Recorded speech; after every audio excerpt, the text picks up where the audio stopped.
Hello, welcome to a brand new video. In this video, I'm going to be ranking the Russell T Davies era of Doctor Who. So this is from Series 1 to Series 4 plus specials.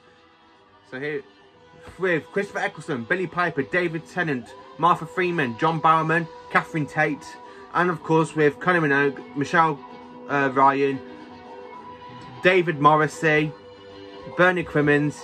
Anybody that have appeared in this era of Doctor Who has just been fantastic. So Russell T Davies was the man to bring back Doctor Who way back in 2005. So this video will be ranking from 2005 to 2010.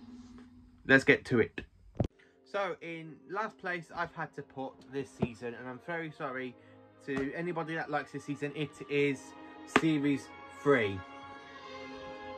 Now, why is Series 3 last place? Because even though I find this season pretty good, but it has a lot of down episodes. Smith and Jones is brilliant. The Runaway Bride is brilliant. Shakespeare Code is brilliant. Gridlock is brilliant. Then you've got the Daleks in Manhattan and Evolution of the Daleks, which to me are not really the best Dalek story. Not really the best Doctor Who story to feature the Daleks in.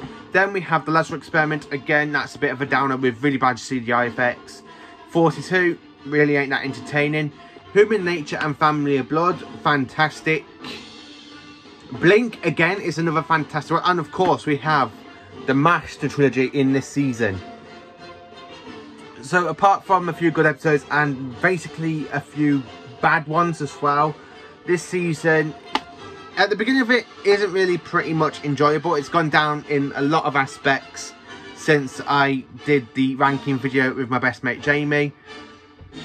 Unfortunately, this one has gone down a lot. Unfortunately, the only reason that saved it last time is from the Master Trilogy, because I do love the Master Trilogy, and I'm sorry to anybody who ever loves this series. Personally, I love every single series of Doctor Who, but this one for me has got to be the worst one for 2005 to 2010. So next up, it is Series 2. So Series 2, I feel like this is the downside to Doctor Who. After such an incredible series of Series 1, this one I feel like the writing was written a bit poorly, with a few good episodes, but most of it badly. Like the hinted at the Doctor and Rose's relationship in this story, in this series, is basically, I don't understand where it comes from, because in Series 1 it wasn't hinted, and I don't really like the love chemistry between the two of them. He's a Time Lord, just not go around falling in love with a human.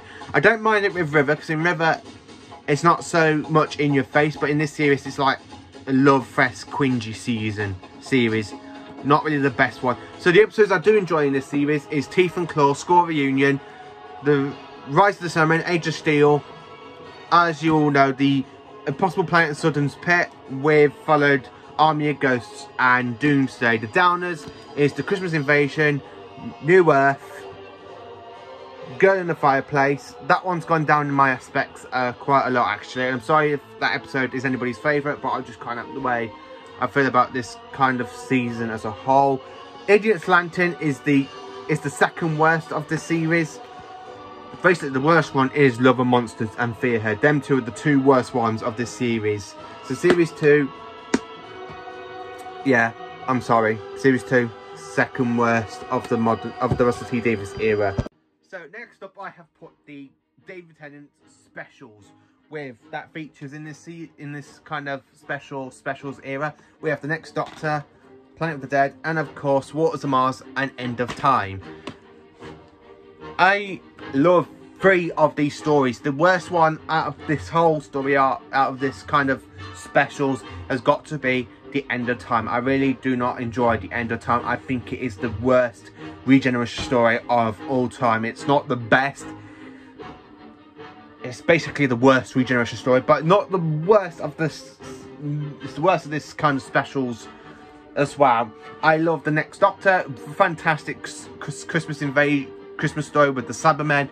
Planet of the Dead. I actually really quite enjoyed that story. It's the only Easter special we have actually ever got, and it's just just love it for its flaws. And then of course the best story out of this special set has got to be The Waters of Mars. I love The Waters of Mars. It's just a fantastic one.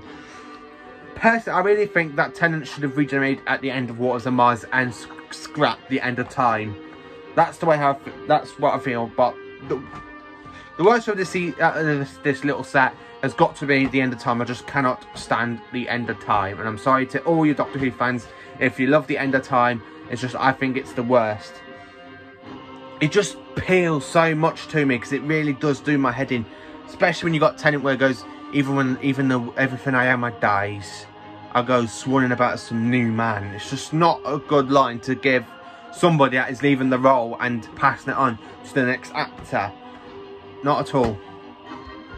So, second place for the best series of this era has got to be Series 4. I do love this series. It is the best one for David Tennant. He's got the best support cast in this, like with Catherine Tate. Every episode I enjoy. So every episode I absolutely enjoy is Voyage to the Damned, The Partners in Crime, The Fires of Pompeii, Planet of the Ood, which is another good one. We have The Return of the Santarans in the Santaran Experiment, and Poison the Sky, which is just the best one. The Doctor's Daughter drops a little bit for me, but I don't really mind it. The worst story of the season has got to be Unicorn and the Wasp. Then, of course, we have the fantastic Silence in the Labyrinth and Forest of Dead, which are the two most scariest episodes since the first series aired, with The Empty Child, which is my favourite, you will guess, as I just said. And then, of course, we have Midnight. Now, Midnight in this, I absolutely love it. Midnight is the second best story of the season. Turn Left, again, is the weakest of the series. And, of course, we have Stolen Earth and Journey's End. And them two are the best two-parter stories I can actually ever think of since Bad Wolf and Pirates of the Waves. This series as a whole deserves second place because it's just absolutely fantastic and brilliant. Series 4, you can never go wrong. Series 4 is the best. I love Series 4 completely.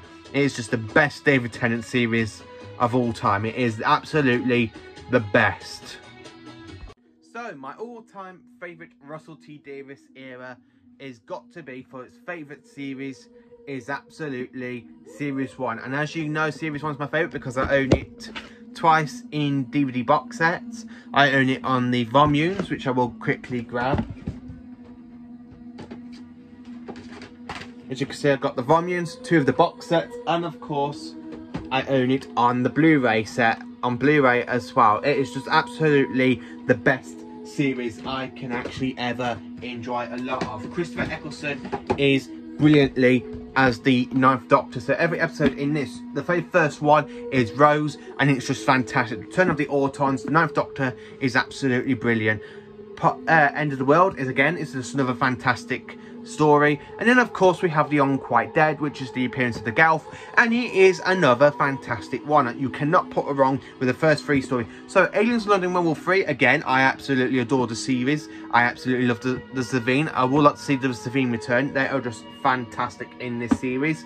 And then again we have Dalek, which is the reintroduction to the new fans of the era to the Daleks, and it's fantastic. You can't absolutely put a foot wrong with this story. Dalek is just fantastic.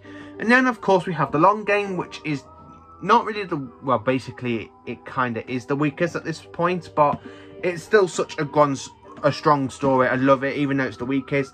Then of course we have The Empty Child and next we have Father's Day, and I absolutely love that one. I love the Reapers of the design. Then of course we have my 2 favourite stories of this season, which is The Empty Child and of course The Doctor Dances. Are you my mummy? I absolutely love those 2 episodes. That are absolutely fantastic and set in World War II. Then we have Boom Tomb, which is again another Savine story, but this one features one Savine, aka Margaret Blaine, and she is absolutely fantastic. The whole chase between the Doctor, Rose, Mickey, and Captain Jack is just fantastic. And then of course we have Bad Wolf and Partner of the Waves, Helgerson's finale 2 stories, and now this one is the best 2-parter out of the most modern era since 2005. And this is fantastic. Bad Wolf and Partner of the Waves are fantastic. The Return of the Emperor Dalek, as you can see on top of the figures set. I've got the Emperor Dalek just up there-ish. And of course, this is the fantastic one. The Daleks are fantastic. The support cast in this are fantastic. Or the, the other members. It's just such a fantastic series that I can't put this one wrong. This is my all-time favourite 2005 to 2010 series. And it's just such a fantastic Christopher Eccleston. It's such a shame that he did only one series, and it is the best series of the Russell T Davies era. I cannot put anything wrong with this series. I absolutely love this series. So thank you for watching this video. Please do like, subscribe and share to my channel. I will be doing a video for 2010 to 2017, aka the Stephen Moffat era, with Matt Smith and Peter Capaldi, with series 5, 6, 7, 8, 9 and 10. Thank you for watching. Oh, and there's a little bonus. I will not be doing the 60s era because I have not seen much of the 60s, as a lot of it's missing from season 3, 4, 5, and so I can't really rank the first 6 seasons of Doctor Who, because we've got a lot of missing episodes, and I've only listened to a few of them on audio, and I've read a few books. So I can't really rank them personally, but I will be doing my all-time 3 favourite stories from each Doctor, starting off with William Hartnell soon. So please do like, subscribe and share to my channel, and I hope you all have a good evening and have a jolly good Doctor Who year.